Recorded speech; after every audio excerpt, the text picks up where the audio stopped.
అందరికీ నమస్తే. సో పొద్దున్న నుంచి తిరుపతి ప్రసాదం గురించి నేను మాట్లాడిన మాటలు చాలా మందికి తప్పుగా అనిపిస్తున్నాయి. సో ఎక్స్ప్లెనేషన్ ఇచ్చే ముందే ఆ మాటలకు ఎవరన్నా హర్ట్ అయి ఉంటే డెఫినెట్ గా సారీ చెప్తున్నాను.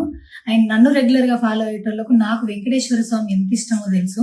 యూట్యూబ్ లో, ఇన్స్టాగ్రామ్ లో 3 నెలలు 4 నెలల సంది శనివారాల వ్రతాల గురించి, వాటి డీటెయిల్స్ గురించి నేను చెప్తూనే ఉన్నా.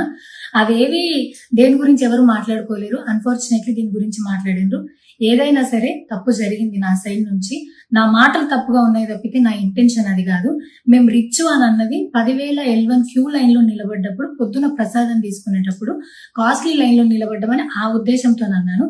ఏం జరిగినా సరే ఇప్పుడు నేను ఏది ఇచ్చినా మీకు ఎక్స్ప్లెనేషన్ లాగానే అనిపిస్తుంది తప్పితే నేను తప్పు ఒప్పుకున్నట్టు మీకు అనిపించదు. అందుకోసం నేను దాని గురించి ఎక్స్ప్లెనేషన్ కూడా ఇస్తలేను.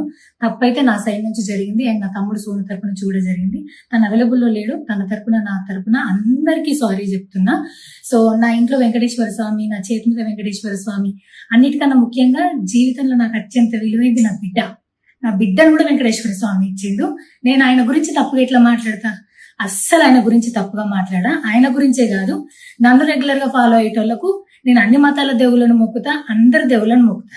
అందులో వెంకటేశ్వర స్వామి నా జీవితాన్ని మార్చిండు. ఈ రోజు నేను అనుభవించే ఏది కూడా ఆయన దయలేకపోతే కాదు. అట్లాంటిది ఆయన గురించి నేను ఎందుకు మాట్లాడతా?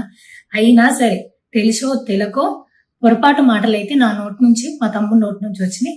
దానికి డెఫినెట్ గా సారీ అడుగుతున్నా. ఇదేదో యూట్యూబ్ ఛానల్ ఏమంటారు వీడియోస్ పెట్టి కేసులు పెడతా అన్నందుకు కాదు, నాకు కూడా అనిపించింది అయ్యో అట్లా మాట్లాడి ఉండకూడదని, అందుకోసం పెడుతున్నాను తప్పితే ఇంకొక ఉద్దేశం అయితే ఏమీ లేదు. నేను మళ్ళొకసారి టీటీడీ మెంబర్స్ కి అండ్ నా మాటల వల్ల హట్ అయిన ప్రతి ఒక్కరికి నేను నా తరపు నుంచి సారీ చెప్తున్నా. అండ్ ఇంకోసారి మళ్ళీ ఎప్పుడు రిపీట్ చేయను.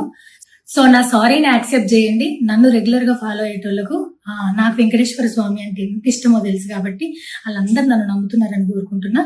మళ్ళొకసారి ఎక్స్ప్లెనేషన్ కాదు, సారీ చెప్పినంత మాత్రాన తప్పు ఒప్పైపోతుందని కూడా కాదు. బట్ నేను చేయగలిగింది ఇది ఒక్కటే కాబట్టి మళ్ళొకసారి అందరికీ సారీ. అండ్ డెఫినెట్ గా ఐ ప్రామిస్ ఇంకోసారి ఇది రిపీట్ అవ్వదు. Thank you.